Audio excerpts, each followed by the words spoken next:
Welcome to Interfaith Ministries Worldwide.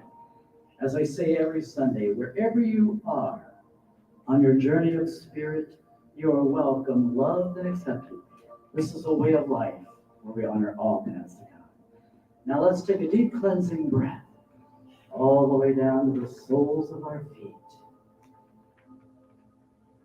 And join me on our Gandhi chant and repeat after me. I offer you peace. I offer you peace. I offer you friendship. I offer you friendship. I offer you love. I offer you love. I see your beauty. I see your beauty. I hear your needs. I hear your needs. I feel your feelings. I feel your feelings. My wisdom comes from a higher source. My wisdom comes from a higher source. I salute that source in you. I salute that source in you. Come, let us work together. Come, let us work together. Come, let us work together. Come, let us work together. Come, let us work together. Come, let us work together.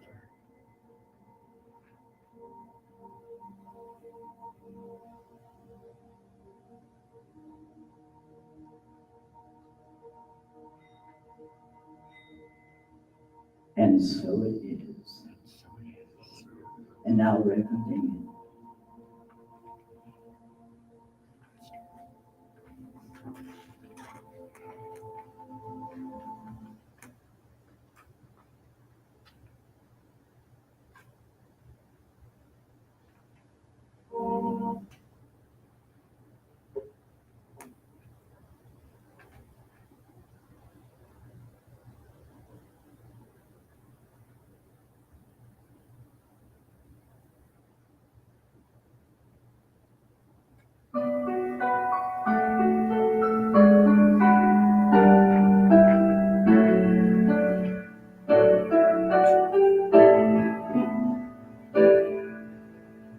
The moment I walked through this door,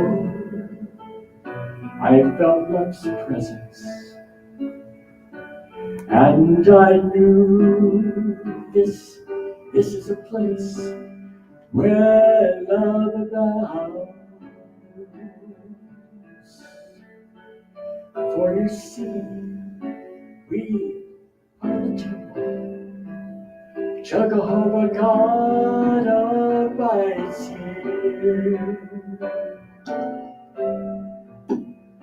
and collectively we're in the presence that makes us holy ground.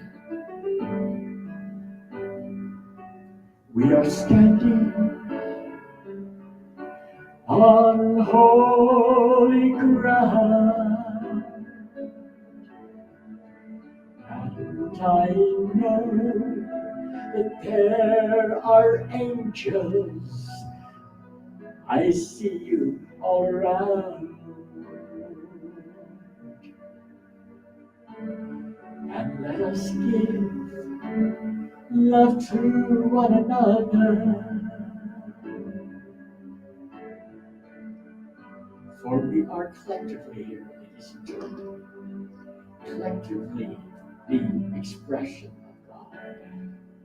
I want to welcome you to Interfaith today, and I chose this song to do this morning before Fleet comes and sings because I want us to be aware that when we are collectively together, that miracles happen. And this morning, I was going to mention, and I'm going to mention again, I'm going to mention that Keisha D, who's supposed to be with us today, obviously she wasn't supposed to be or she would be here. Keisha had a family emergency with her mother, and she and her sister had to go to Bakersfield. And when I talked to her late last night, she said her mother's in so much pain, she could not get back today. And she said, I don't want you to be mad at me. And I said, we don't get mad at you. Because when you come from the Christ consciousness, you just flow with what is. And then I wanted to put in the garden this morning, the prayer garden, Patrick, because I didn't think he was going to be here today because he's had hernia surgery and had some complications with it. And then I wanted to put in the garden of love this morning, I wanted to put Nicholas Snow because I wasn't anticipating Nicholas being here, having been so sick for the last week or so. And here they are. And here I am feeling the love from you guys this morning. So I appreciate everybody that's here. And we're celebrating Memorial Day. And it's let us remember. And then Mark was supposed to be here today. And Mark is ill. And some other people text me that they were ill. But what I was going to say about Mark is when I first met Mark, this is what I said about Mark. I said, Mark, I see God in you. And when I look at Stephen Hangew's here this morning, who's one of the executives at DAP and does a lot with revivals, and you see it probably on television doing some of the things with the news there. When I saw him, I saw God in him. When I see Nicholas, I see God in Nicholas, Patrick, each one of you.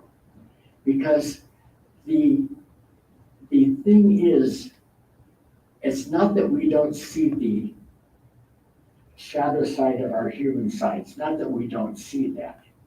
It's that we don't focus on that. And when we focus on seeing the God side, which is the love side, that brings it out even stronger in you. You know, some people go to church to find God, right? We hear that, oh, they're going to find God. We come to share our God with one another where we're at on our journey. And when I look at you, and I say this a lot of times, what I see in you, I see in me. If I didn't know what it was, I wouldn't recognize it. So when I look at you and I say, I see the God in you, that's because I see the God in me. And let's just take a brief moment to have a moment of silence, bringing Nicholas into our thoughts, bringing Patty Cakes into our thoughts, bringing Keisha and her mom into our thoughts, bringing Mark into our thoughts, and whoever else that comes to your mind that needs a physical touch. And while we're at it, let's bring the families in Texas and in Buffalo into our consciousness. Let's just, for just a brief moment, let's just close our eyes and just focus kindness, love, and goodness coming that way to them.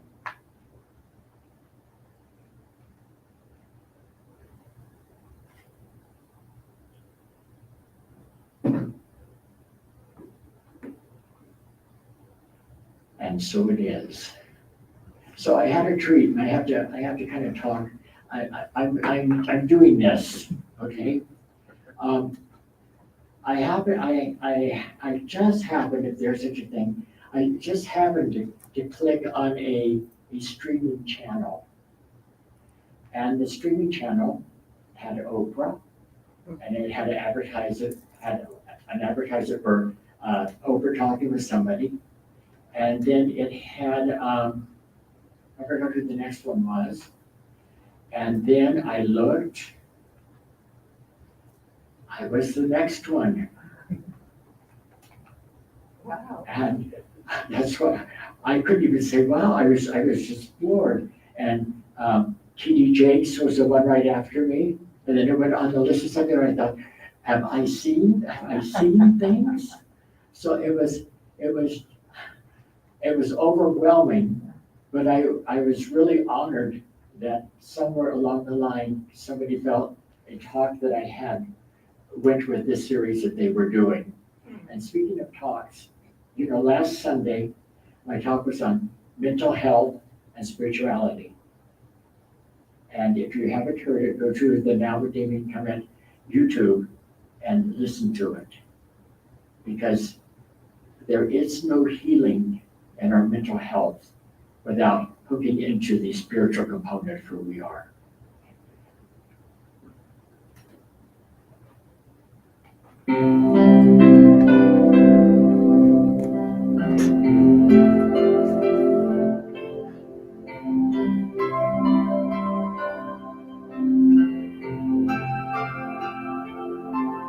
In this very room, there's quite enough love for one like me. And in this very room, there's quite enough joy for one like me. And there's quite enough peace, quite enough power to walk through my every day. For Spirit, God's Spirit,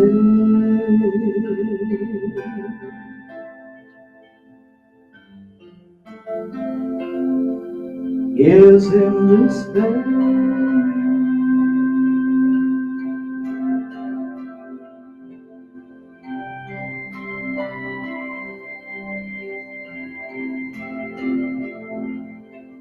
in this very there's quite enough love for all of us. And in this very there's quite enough joy for all of us.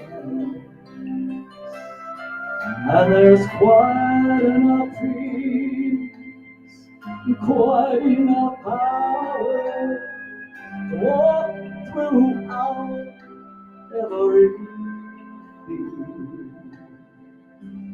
For Spirit, God's Spirit,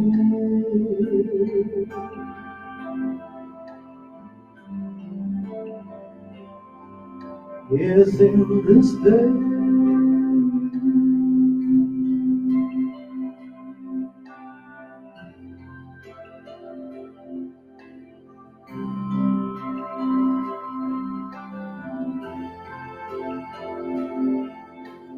In this very room, there's quite enough love for all the world.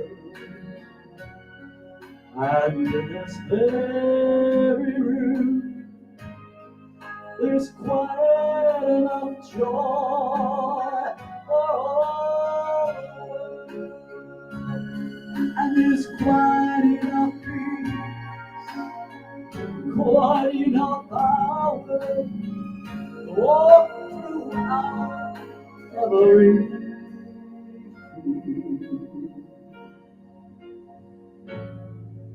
For Spirit,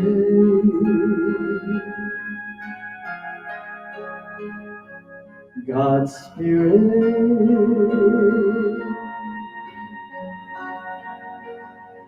is in this very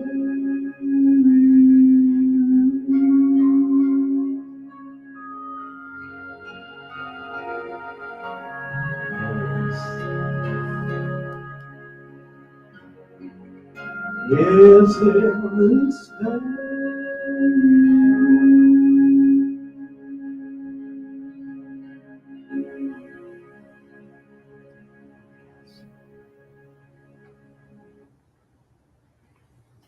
And now, ladies and gentlemen, Dr. Stephen Scrope.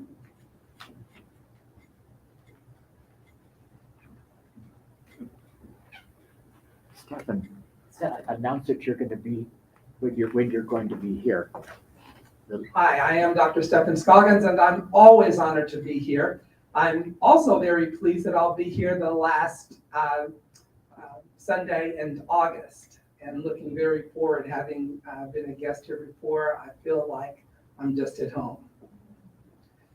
While many of us now consider Memorial Day the unofficial start of the summer season, the original intent behind the occasion has much more somber and honor-focused meaning.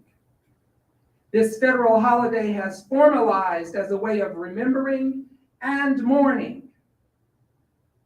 members of the United States military who died in service. And people often mark the occasion by visiting cemeteries and decorating headstones of fallen soldiers with flags and wreaths. In 1966, Congress and President Lyndon B. Johnson recognized Waterloo, New York as having celebrated the first Memorial Day 100 years earlier.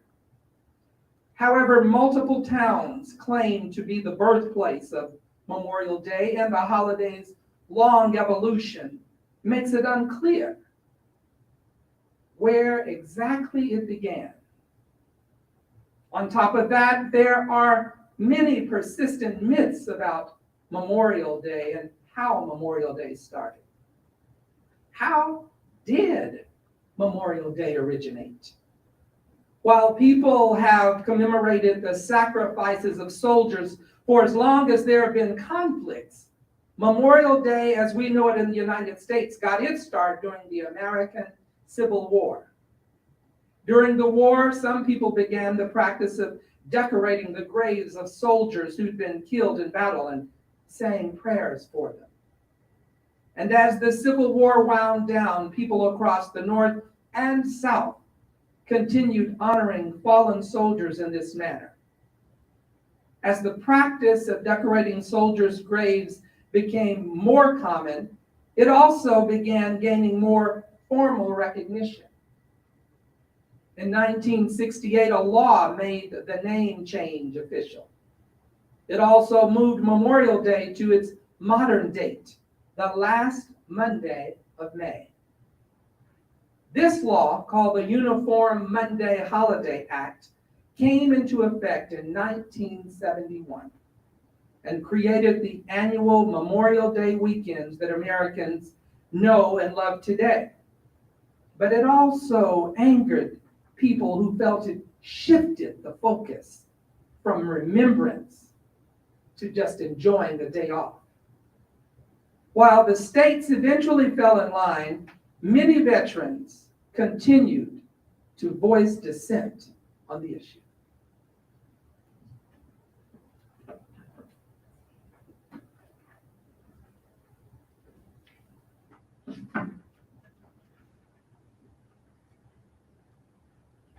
Well, good morning, everyone.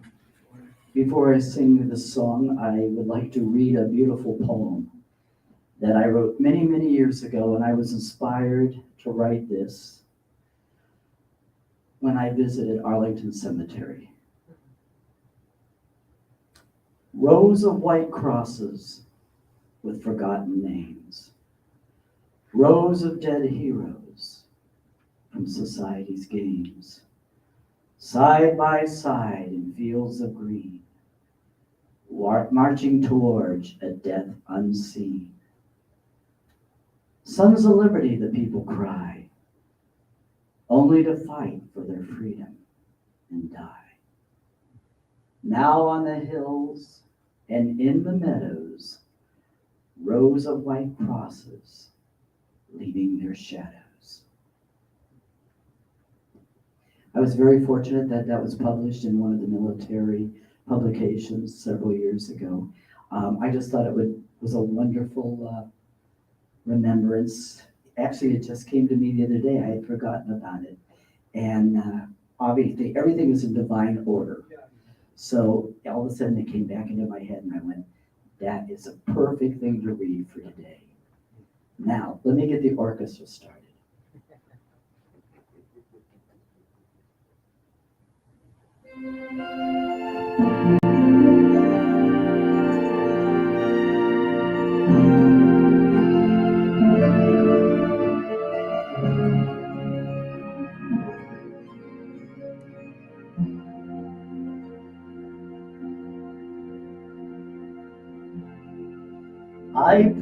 you'll be my eyes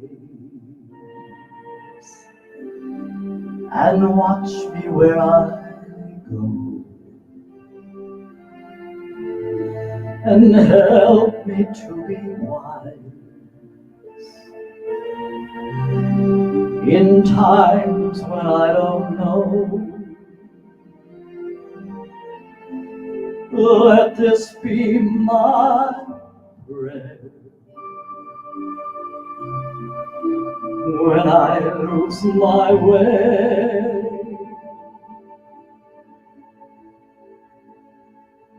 Lead me to a place, guide me with your grace, to a place where I'll be safe. I pray we'll find your light and hold it in our hearts. When stars go out each night,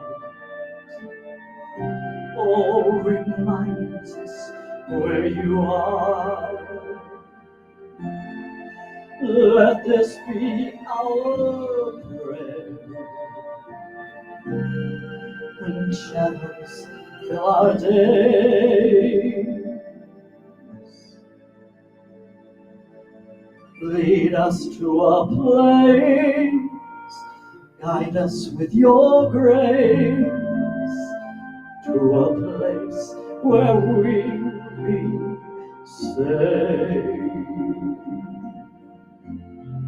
A place where pain and sorrow will be ended, and every heart that's broken will be mended, and we'll remember we are all God's children, reaching out to touch you, reaching to the sky. We ask that life be kind and watch us from above. We hope each soul will find, oh, another soul to love. Let this be our prayer,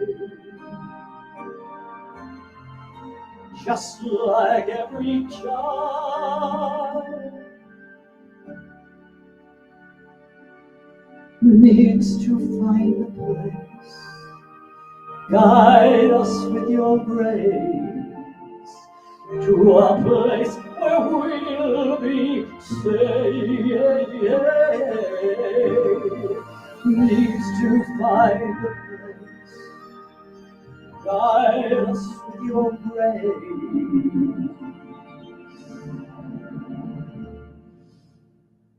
Give us faith so we'll be saved.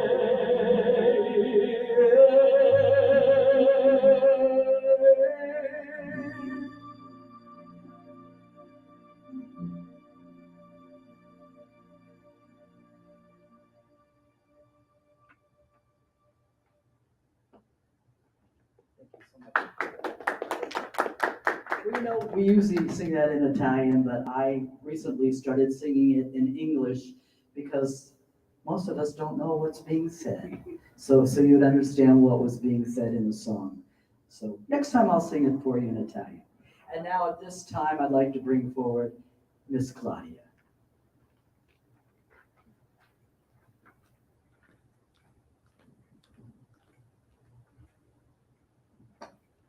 Good morning.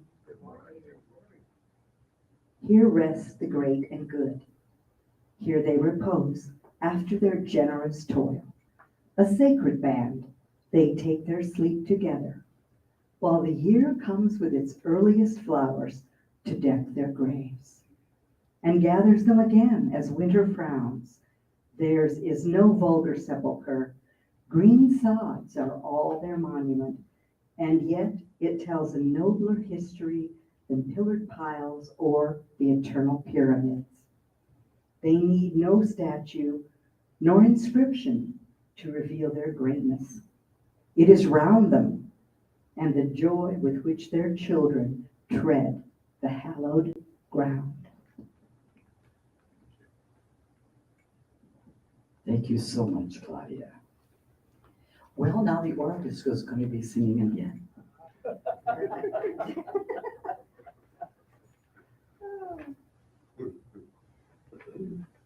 We're doing double duty today.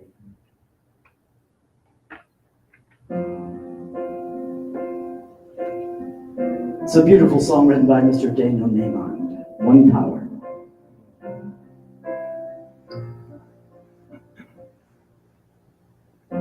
One power, one power, one power.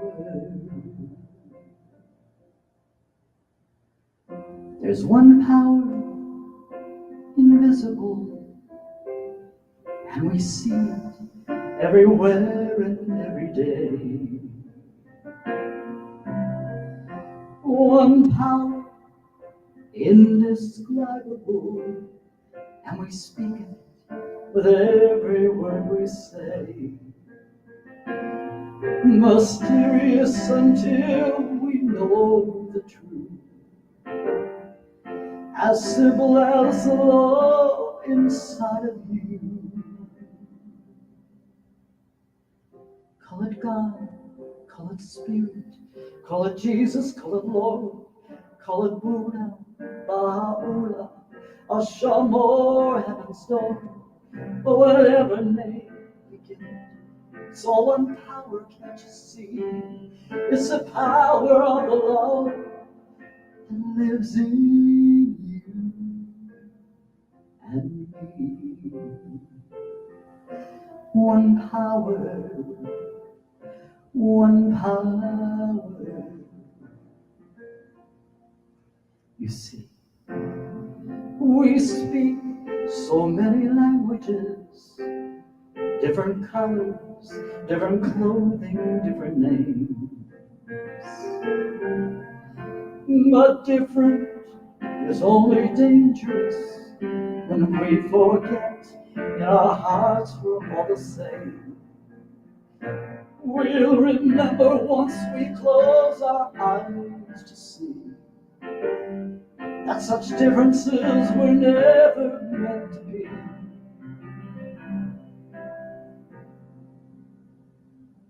Call it God, call it Spirit, call it Jesus, call it Lord, call it Buddha, Baha'u'llah, Asham or Heaven's Door. It's Mohammed, it's your mind, it's your soul, it's your sign. It's the universe, it's music, Mother Earth or Father Time. But whatever name you give it, it's all one power, can't you see? Whatever name you give it, it's the very air we breathe. It's the power of the love that lives in you. One power, one power, one power. Oh, one power. Oh, it's just one power. Oh, one power. It's the moment of creation. It's an everlasting peace. It's the freedom of forgiveness, the sweetness of release. It's the joy of inspiration. It's the sunshine on your face. It's the birthright of all nations. It's the boundlessness of space. It's the beauty of a baby, the serenity of sleep.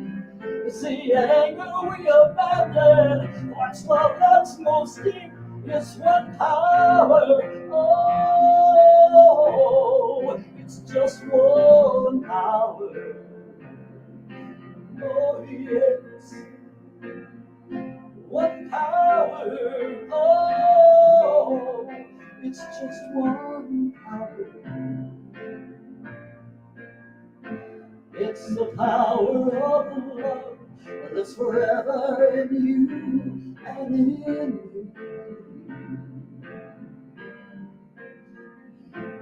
me. It's the power of the Lord.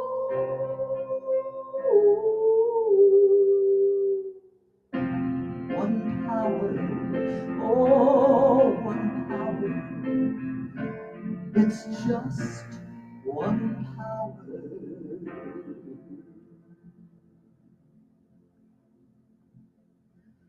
Oh, yes, it's just one power.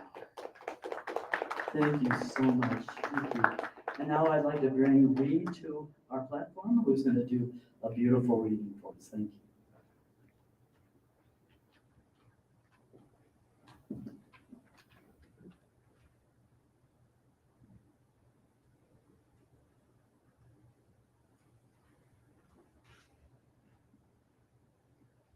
Let us remember the fallen, men and women, black and white, Hispanic, Asian, gay, religious, atheist, Republican, Democrat. They did not fight for some, they fought for all. People from all walks of life gave their lives in service to our country, leaving behind the sheltered hearts of their family and friends. A wife suddenly a widow, now raising her children alone. Mothers crying for sons, daughters that will never come home. Children that will never feel their mother's hug again. A best friend who will forever miss their go-to person when life gets tough. Let us honor and never forget.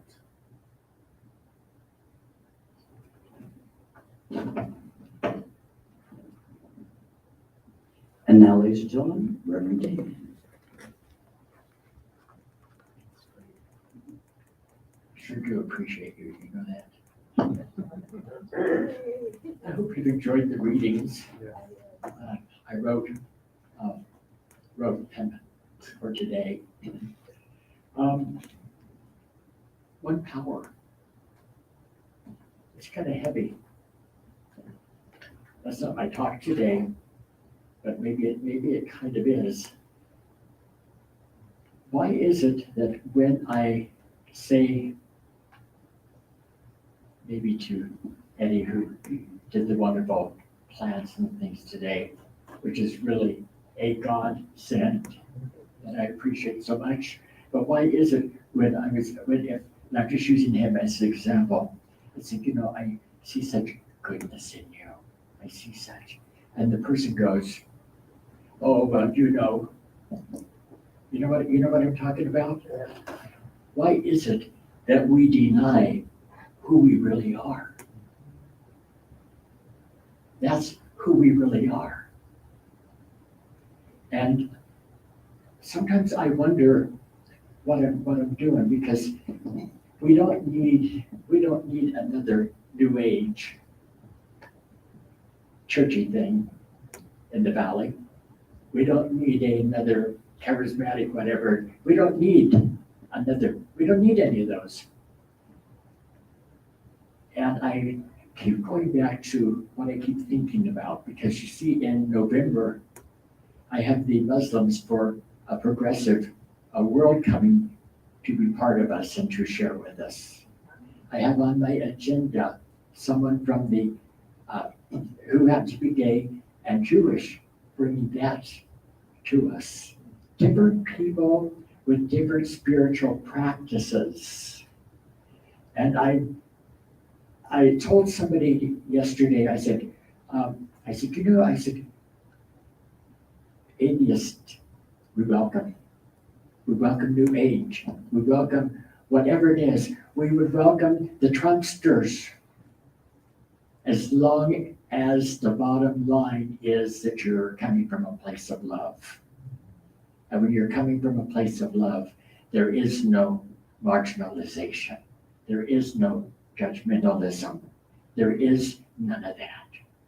So whether you want to do, and so it is, or you want to do, amen, or I see it that way, that's totally your spiritual journey. But what is my thought process in this? Most of you know that I've worked a lot in addiction because I know about addiction on a first-hand basis. And I really have a compassion for people that are in addiction. And one of the things that my mind sees as part of us is a sober living facility where these spiritual values, the spiritual values are all the same. You just call them by different names. I mean, it's no surprise that Jesus taught what he taught when Buddha lived 500 years before him. And Jesus probably studied him, as well as Plato and Aristotle, et cetera, et cetera. It's not a surprise. You look at everybody's teaching, it all boils down to the same thing. All boils down to how you live your life, what you say, and how you think, and how you think about yourself. And I see a group of people that know how to use Narcan. A couple of years ago, I was in this church in Los Angeles, and somebody OD'd behind the church in a dumpster. And the religious community, they said, well, we've got to pray. They stood there and prayed. And I said, pray nothing. I took my Narcan out, slapped it on the thigh of the guy, and pulled him out of his, he would have died of an overdose. So I see a group of people that understands the world that we live in. People are lost. People are lost. And part of the reason people are lost is because nobody has really told them who they are. And has made it right for them to say, I am goodness. I am joy. I am peace. And by the way, yes, I am God too. Because God in us, through us, with us, as us. And when we can get to the place that we understand that about ourselves, then our life changes too. When we really believe that we are the expression of creation on this planet, and that we have the power to create anything that our mind can think of. Claudia is an astrologist, astronomer. She does the stars and the moon and does the chart, and she's fabulous. If you haven't seen her talk on it, you can also go to our channel and pull it up. She did a talk on that in spirituality a few weeks ago. We want to have her back for some other things. But my point is us getting to know who we are and own who we are. Who we are.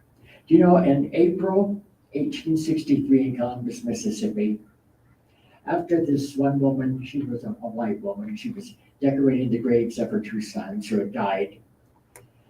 The elderly woman walked over to 2 mounds of dirt at the corner of the cemetery. She placed flowers on the 2 mounds of dirt. And somebody said, what are you doing? Her friend shouted, those are graves of 2 Union soldiers. They happen to be black. Softly, that compassionate mother said, I know that also know that somewhere in the north, a mother of a young wife mourns for them as we do for ours. Doing the right thing because she knew who she was. The Remembrance of Memorial Day, my talk is titled, Let Us Remember. We now have added, since 9/11, we've added the fire, the police, rescue, and medical personnel.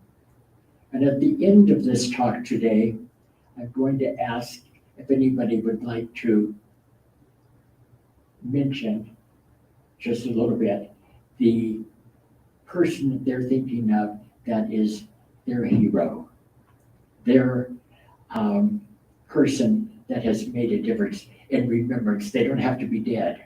They could be alive. But it could be a fire, it could be a police, it could be a rescue, it could be medical, it could be a service personnel, it could be an army, it could be a navy. Now, maybe not somebody you slept with, okay, but somebody that actually made a difference. And we honor those who sacrificed their lives for our freedom. And I went to go to Webster, and Webster says sacrifice: to destroy, surrender, or suffer, to be lost, for the sake of obtaining something of the greater good. Can you imagine if we all thought of sacrifice? That we are willing to lose for the greater good? And isn't that what happens when people go to war? That they sacrifice for the greater good. And then there comes the question though, how far will I go? To what degree? To what degree am I willing to sacrifice? You know, I think I'm going to read it in here. A scripture reading says, "Greater love hath no man, that he laid down his life." I wonder if we could chip away some of the selfishness. And I'm not saying that we're going to stick you in front of a bullet if somebody is coming. I'm saying the thought process. When I look at you and I see me, and I know that there's only one of us here, that you may think in a 3 dimension that there's 2 of us, but there's only one of us here. Is there love flowing through me, in me, to me, as me, that I would sacrifice for the greater good of all of us? And if it was me or you, that I would say me. It's a deep question. It's a really, really deep question. I mention this because I think there's a lot that we need to teach this new generation. This new generation is very lost. This new generation is one of no consideration. Many of those who died in the foreign wars for our nation, they died on foreign soil for freedoms that actually had little to do with us. And as most of you know, most wars start because of ego. If we're going to be real honest about it, what's yours is mine. And if you don't believe it, I'm going to take it. I'm going to show you who's boss. If you don't believe like I do, well, pretty soon you're going to. What do you think we did? When we brought the Africans from Africa, they had a way of worship. Well, we kind of call it Pentecostalism now, or Southern Baptist, because it was demonstrative. It danced around. And if you read in the southern states, the churches were much different from the northern states. The northern states more of the British, and Almighty fortress is our God. The southern states, oh happy day. But we brought them in, and what did we do? We took the Indians who worshipped with the moon, the wind, the soil. They put their head down and listened to the ground. No. We have to get everybody to believe the same. Because if we get you to believe the same, then we can control you.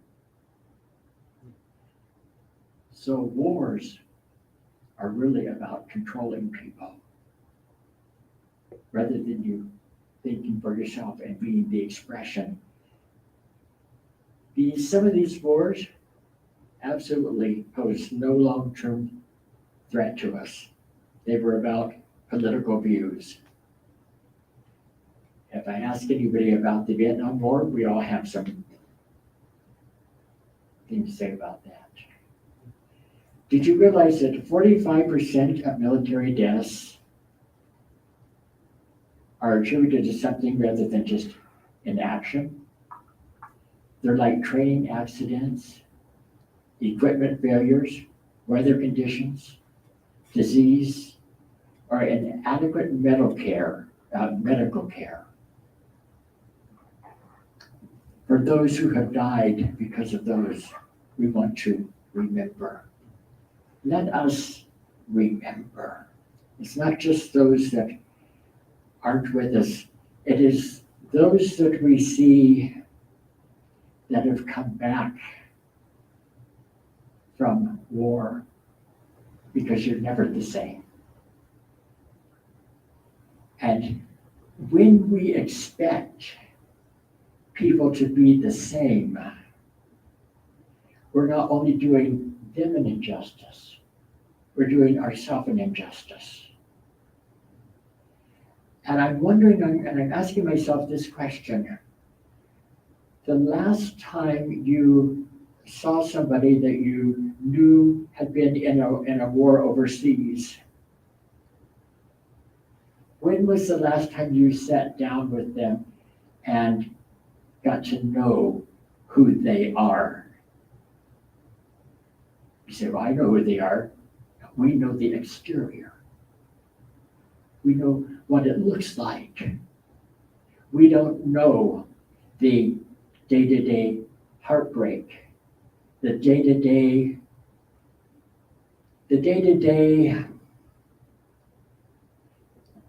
when you've survived and you couldn't pull your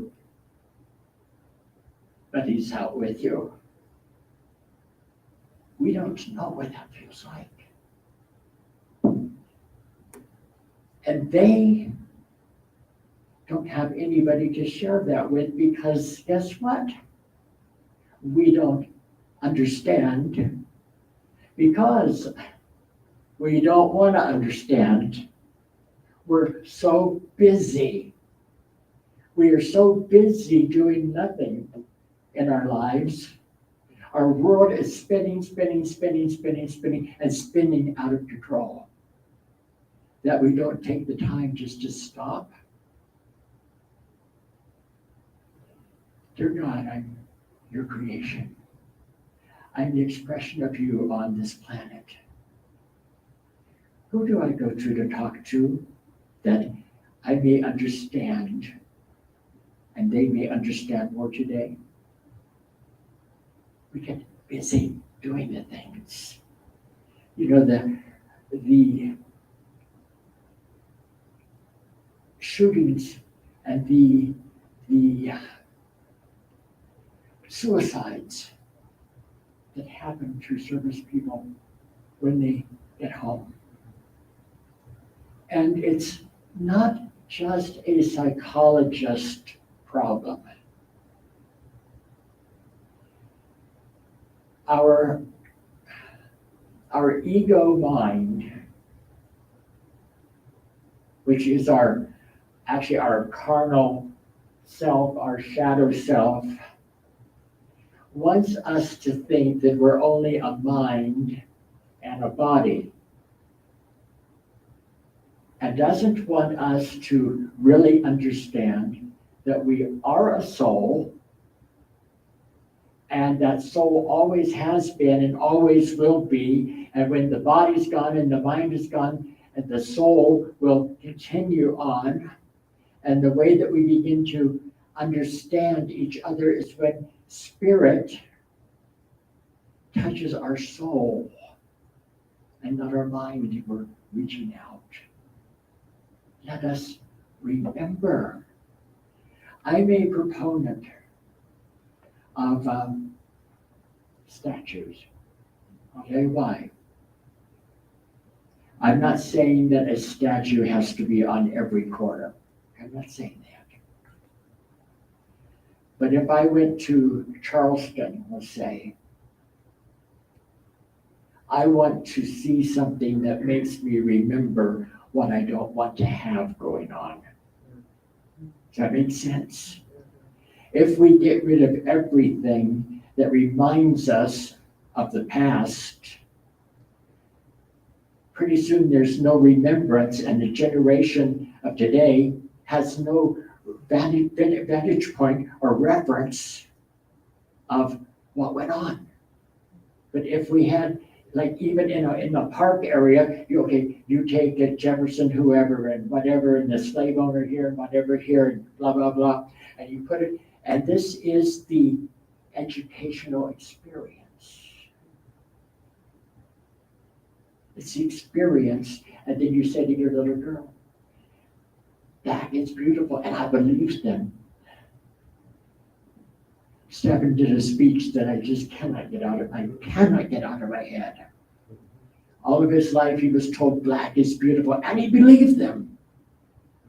And it has stuck with me. You're the expression of God. And I believe it. And with such fervor as you gave that talk, black is beautiful, and I believe them. Every single morning I get up, and when I go to the bathroom, I look in the mirror, I say, you're an expression of God on this planet, and I believe you. Nobody told me that. They always told me I wasn't good enough. Always told me I was damaged goods. But when you begin to see yourself as who you really are, it makes a difference in how you treat yourself and how you treat others and how you remember. So in John 15, 12 and 13, Jesus said, this is my commandment. Now, you don't have to do it because Jesus said it, but it sounds pretty good to me, that you love one another. That you love one another. That we have to do kissy, kissy, huggy, huggy. Just as I have loved you. What you mean? That you honor each other. That you see each other's needs. For greater love has no man than this, that one lay down his life for his friends. The stories of the past, they demonstrate that kind of love. Those who were charged an enemy position and tried to protect their friends by eliminating the enemy are drawing fire away from their buddies. That's a demonstration of greater love. Nations come and go. The Roman Empire, the Greeks, we ourselves are on the verge of destroying ourselves. And if there are other lifetimes on other planets, then why wouldn't there be? Because the Creator created the stars, the moon, Earth, other things, and us, and probably created other planets with life forms. I wouldn't come here to help us either.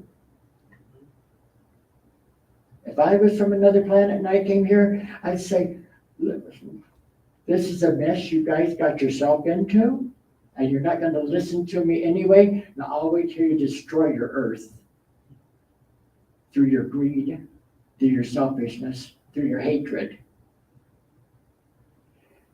We strow flowers of beauty upon the grassy mounds and speak words of love and kind remembrance.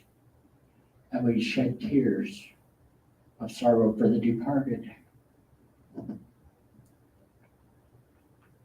That holds their native bones to peace, that smiles on all that they fought for and the wealth, that clothes the land they rescued, these, though mute, As feelings ever is when deepest, those are monuments more lasting than fames.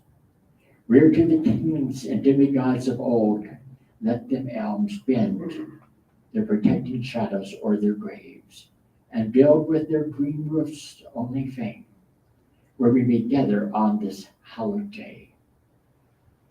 That rose to them in blood and set in glory, here let us meet while our motionless lips give not a sound, and all around is mute in deep Sabbath of a heart too full for words or tears.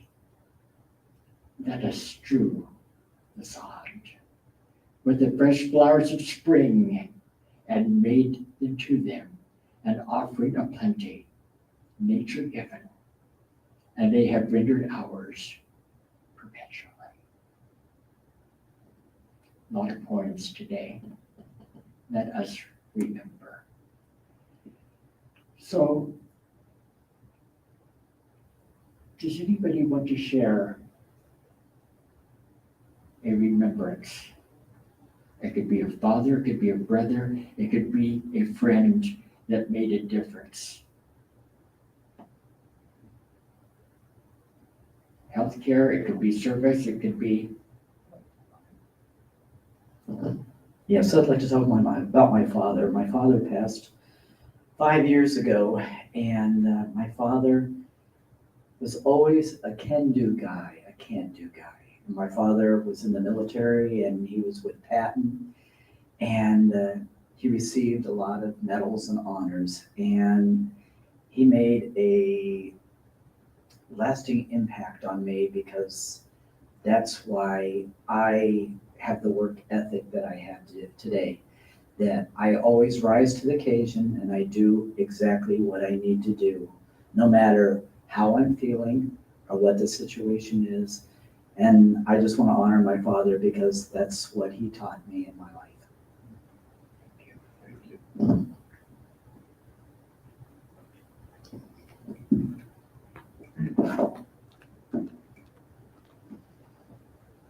I want to honor my mother. She was a psychologist who worked with exceptional children, and she was the parent of a brain-damaged child. Not me. I was the normal one. But she set so many children free into the educational system where they would have been put behind closed doors and remain at home. And she started a department in Jacksonville, Florida, that grew to be the largest of its kind in the United States. She stood up and spoke her truth. She wrote letters. She was a champion. She saw no color, no divisions, no sexual orientations. And she was the bulwark in my life. I had that one parent who stood up for what was true and what was right. My father had his own challenges, and I would honor him in different ways. But she truly, truly spoke up to free those who were less than as viewed by society. And she saw the God in all of them.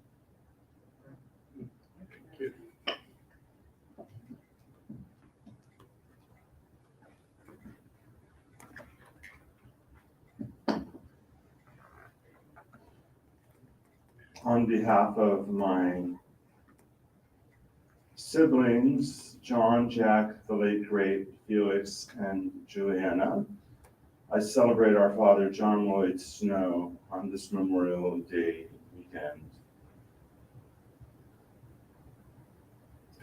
Major John Lloyd Snow was the navigator aboard KC-135 Stratotanker, killed in the line of duty when the aerial refueling tanker lost airspeed and crashed on landing at Carswell Air Force Base, Fort Worth, Texas. All 5 airmen aboard perished when the jet's wings struck the runway and caused a cartwheel of the aircraft, resulting in a crash and explosion. Son of John Alvin and Helen Lloyd Snow, a native of Springfield, Missouri, age 37, and I was 9. about to turn 10. The other 4 service members were Major Charles N. Ventimiglia, Captain John C. North, First Lieutenant Alexander E. McCarthy, and A1C Bruce J. Claverskamp. And I remember that one of those gentlemen's wife had given birth that weekend, and that man had never seen his new baby. So I, of course, have been forever changed by that loss, and I'm not alone.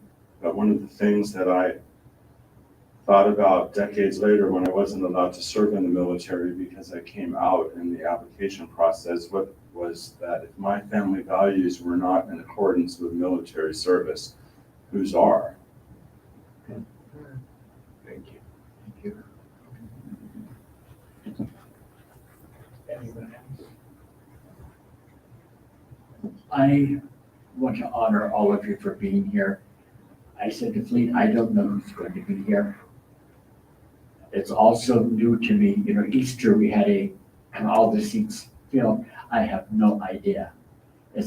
We're doing what we're doing, and now it's the last Sunday of each month because that's what the budget lets me do. And then we do online the rest of the time. And the online, let's see, next year, this guy, I don't know where in the Midwest he's from, but he watches us on Sundays. He's coming out to do the AIDS walk. And he says he watches us every Sunday and it makes a difference in his life. And then there's another one I think he's in Oklahoma, that he suffers such depression. And he said it brings God to him in a different way. Now, my hero is here today, and I didn't think he was going to be. On my talk last week when I talked about mental health and I talked about some of my own issues, I mentioned that the one emotion that I know so well is the emotion of loneliness. And having been tossed from pillar to post and being left at the hospital when I was born, and having my father before I was born say, I don't want this child anyway. So those threads carry through. And I had said this, and Fleet and I talked briefly about this when I said, I knew from the beginning that I was on my own. I knew from the beginning of my life that I was on my own. And it's not always been pretty, because I'm pretty colorful sometimes, and people get very vocal how colorful I could be. And there have not been a lot of people that have made that much difference. Well, there was a minister that made some difference until he ran off with a 14-year-old girl that he got pregnant in the church. And I had to kind of look at that rather than what he was preaching, because your life is what the truth is. And I say to you, and I say online all the time to people, whatever I say, whatever I teach, yeah, but my life is what the lesson is.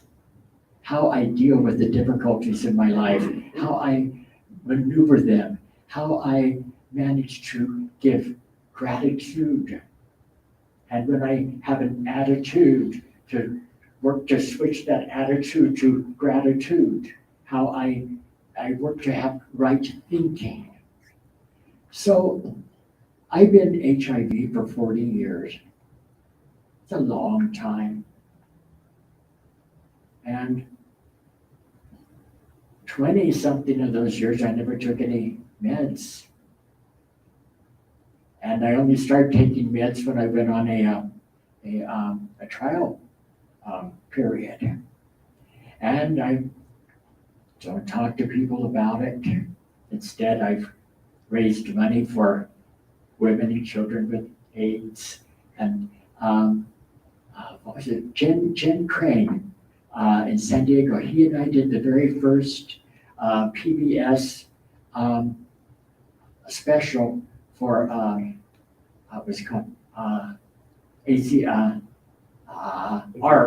at the time. And we called it Stars of Stage and Piano Bars. And we didn't even know what the eights were, you know. We did the drag queen kisses, you know, because you were afraid to, you know, and we drank, I remember drinking beer out of a straw, out of a bottle, because we didn't know. You know, I remember my friend Ronnie Lopez, who was a hairdresser to the Stars, and we'd always meet for cocktails on a Friday. And I said, "Oh, where's Ronnie? Oh, we had to go to Kaiser, he got the flu. Oh, I'm sitting in for somebody bartending tomorrow. I'll go see him Sunday." Well, Sunday came, he had already died. And that was over and over and over and over. So my way of not telling, my way, we're only as sick as our secrets. And if you have a secret going on in your life, that secret has a thread that goes all the way through other areas of your life. Just know that. It doesn't just stop. So a few years ago, I picked up a book called My Life Positive. That's the name of it. Life positive. Life Positive. Journey to the center of my heart. Written by Nicholas Snow. And Nicholas and I have known each other a long time. We've been in the perimeters of our lives for a long time, but we haven't been like best buds. But you know, we kind of know each other on the surface like we know most people. So I read the book, and then I read Huffington Post. I read the book. I sobbed and I cried. I read the book. I sobbed and I cried. I read the book again. I sobbed and I cried. People who touch your life. Nicholas, you know how I always talk about Marianne, how Marianne says, when you share your light,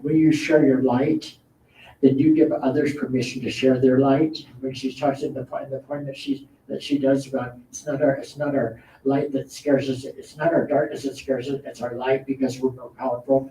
Okay. So Nicholas, when I read this story, gave me courage in my bones, in my skin, in who I am, the expression of God on the planet, and who I am, to tell the truth. Not that I lied about it, I just didn't talk about it. And I began to, in writing, wrote an article on it, in public forums, talk about the HIV and the challenges and some of the upswings and the downswings and whatever. I would have never done that if I hadn't had a champion, a warrior for HIV and AIDS awareness. And he may not be a police officer, he may not be a serviceman, but he is a champion for people with HIV and getting them education and things. So I didn't know he was going to be here, but he is my hero.